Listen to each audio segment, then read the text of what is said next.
Welcome back. Mitzvah number 21. It is a positive commandment to be happy on the festivals. A mitzvah to be happy. What could be bad? Let's look inside. It is a positive commandment to be happy on the festivals. The scripture says, "And you shall rejoice in your festivals." Book of Deuteronomy.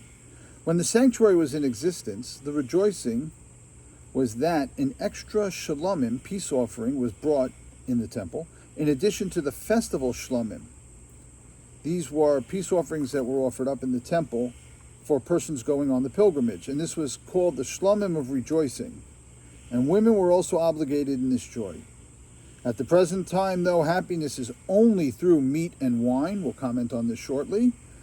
Then one has a duty to make his wife happy with pretty clothing and to distribute sweet tidbits to the members of his household, and he's also obligated to make poor people happy.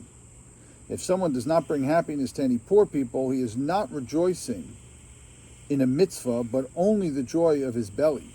And a joy like that is a disgrace for him, as scripture says in the book of prophets Malachi, "And I will spread dung upon your faces, the very dung of your festival."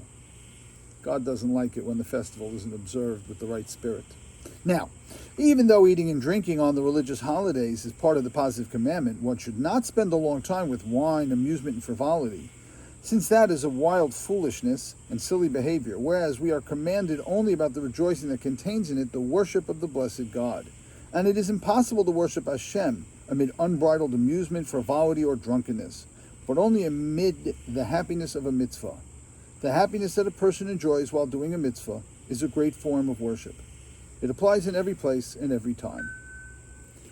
Okay, this is a wonderful mitzvah, but it's going to require a little bit of rephrasing to capture the modern sensibility.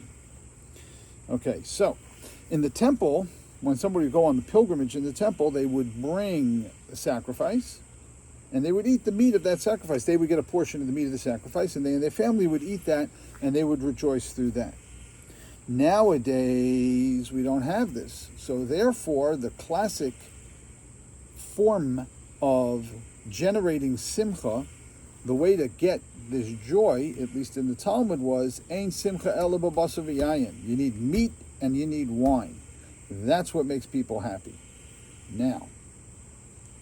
Nowadays, not so simple. Nowadays, there are people who prefer non-meat and will, let's forget about vegetarians, but they even prefer non-meat over meat. Some people would rather have a good piece of fish than a fatty piece of meat. So nowadays, the ruling is that you can use other things other than meat as long as you're having something which is festive and brings about joy for you. So if that happens to be tofu, I'm sorry that you're a complete vegetarian. If you're a pescatarian like me, at least during the week, you can enjoy yourself with a nice piece of fish. Okay, now, some other details. So back in the day, the women folk didn't like to feast. I don't know, maybe it was too many calories, I don't know, whatever it is. So therefore, you made women glad by buying them pretty clothing. This is not meant to be disparaging against women. That was just the reality at the time was, oh, a new dress, a new hat, a new pocketbook, a new shoes. That makes you happy for Yontif. And by the way, it still works, at least in my house, pretty well.